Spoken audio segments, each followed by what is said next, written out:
I never thought that I would be going back to that little island and standing doing a peace ceremony on that little 8 square miles. It's just unreal. And I'm really glad that I was able to do it.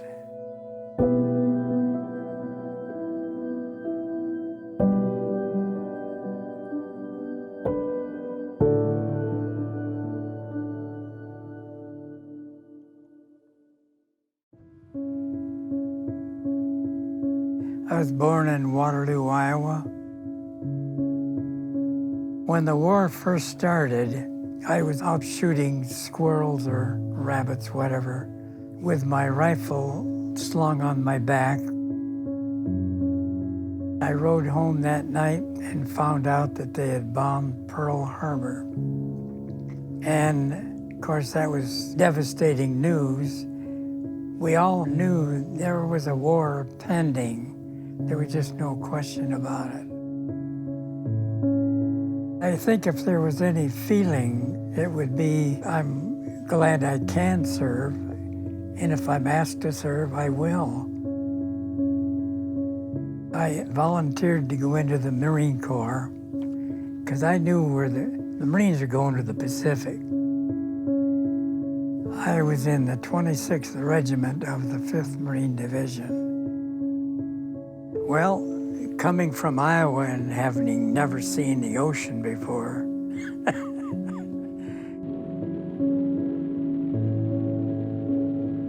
we left the United States with a huge convoy of ships. And the ships, you're going through waves. You know, the weather is rough out there. You'd go over a wave and you'd go through the next one.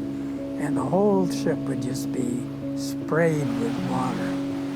Trying to be in that bunk during that kind of weather was like riding in an elevator.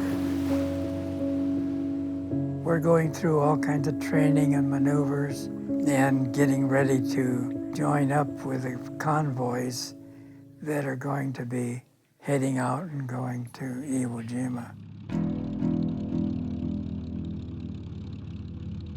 The reason that we were going to take Iwo Jima was we had B-29 bombers flying up over Iwo Jima to bomb Japan. Iwo Jima was full of Japanese airplanes, so they would run up and shoot down these B-29s. We'd bomb the daylights out of Iwo Jima, ruin all their airplanes, but it's only 650 miles from Japan, so they just bring out a bunch more. So they said, we just gotta get that island.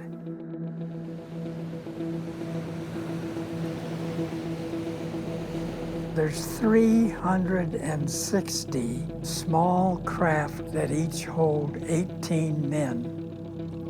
And they're all gonna hit the beach in 3 waves.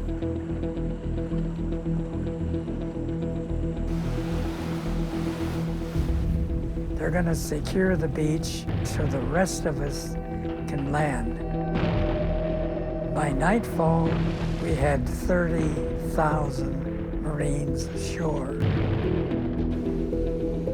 I arrived on the island at 5 o'clock in the afternoon. Getting ashore, I'm just told, drop your stuff, run down to the beach and help the rest of these guys. So I'm going back down to the beach. The beach is covered with guys that are laying there. As far as I'm concerned, those guys are there for a purpose. I come back and I realize they're dead. I mean, the beach is just covered with dead bodies. By the time they got through, they had 6,800 people killed and 19,000 wounded. So almost immediately, you've lost 25,000 people.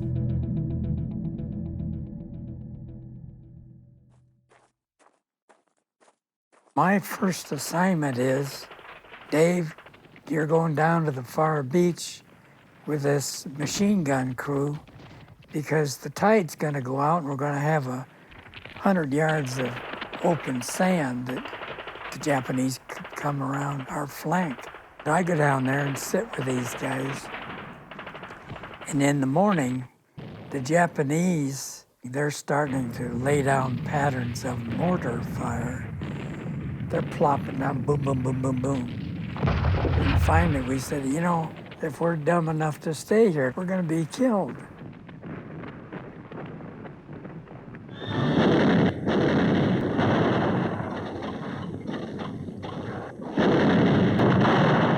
The first 3 days, the battle never ceased, day or night. Those Japanese were just not going to let us stay there. So I don't care if it was daytime, nighttime, or what it was, there was a battle going on.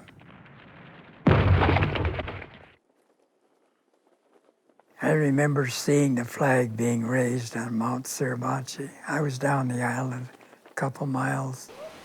And when that flag went up, ships' whistles were blowing all the way around the island, rifles in the air firing, bang, bang, bang. And everybody just happy as the dickens that it was happening, even though the battle was far from over with. We were advancing one morning. We were climbing up this hill that's just a pile of crushed up volcanic chips. And all of a sudden, that whole damn thing blows up. So we're digging and digging around, trying to find our friends. You do not leave your fellow Marine when he's shot out there. You don't leave him out there. You go out and get him and bring him back. We got the Japanese all cornered up in one corner of the island.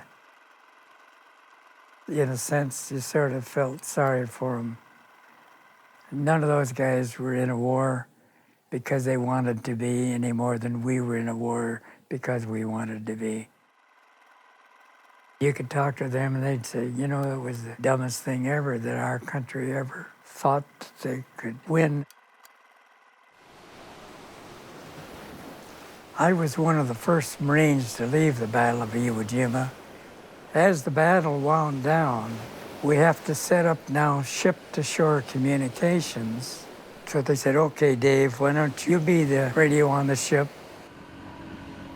They take me in, and I mean, I'm the dirtiest looking thing there ever was. 36 days, you've never taken your shoes off, socks off, pants off, jacket, undershirt. You've never changed anything for 36 days. And I had lost, I think, 22 pounds. I can remember one of our guys got out his little pocket New Testament. He was reading, thanking God that the thing was over. And we all were, in one way or another. You were glad that you survived.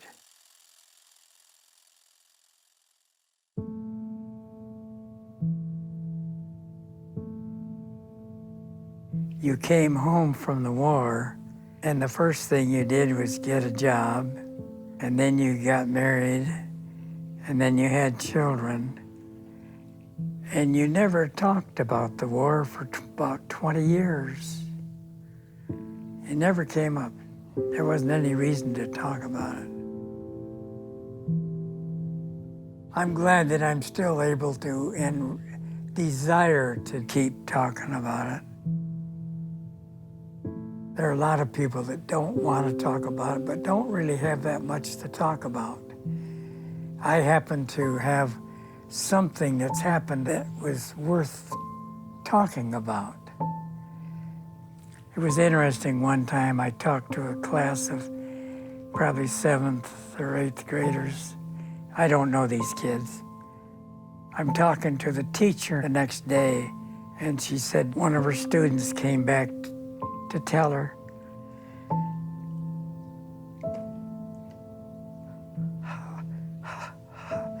how lucky he was to hear that story from a person.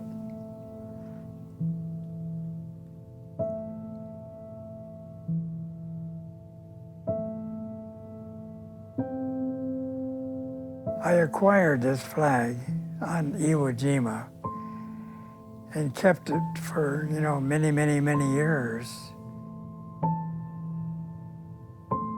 I was reading about people that had picked up Japanese items and they had found out who it really belonged to and they were delivering it back to them. So I said, maybe the thing I should do would be to try to find who this flag belongs to. We've got Japanese that come and visit, and finally then I show it to them. I said, tell me, what do you see on here? Well, they said, this guy here had something to do with a certain city. So I got a hold of the international representative and then found out that there were these 6 brothers that all were in the service together. Letters went back and forth. And so they finally found out really who that family was and that there were still living relatives. We took the flag, folded it all, mailed it back to them. It would give that family closure that their son or relative had been on Iwo Jima, because they may never have known where they had fought.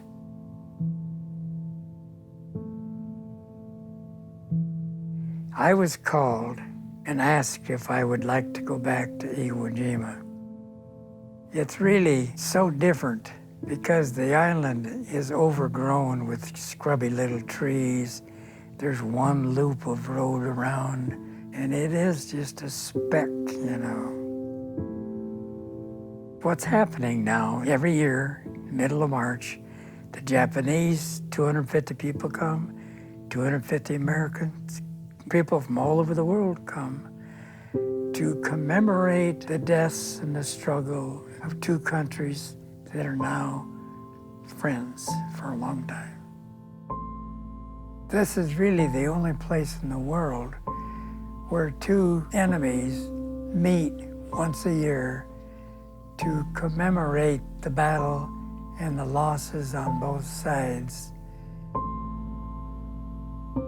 Japan, they were our mortal enemies at that time. Today, my wife and I have friends from Japan that come and stay with us.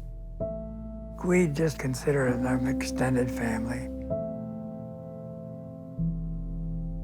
It is possible to find peace and reconciliation. And it has to be, it really has to be.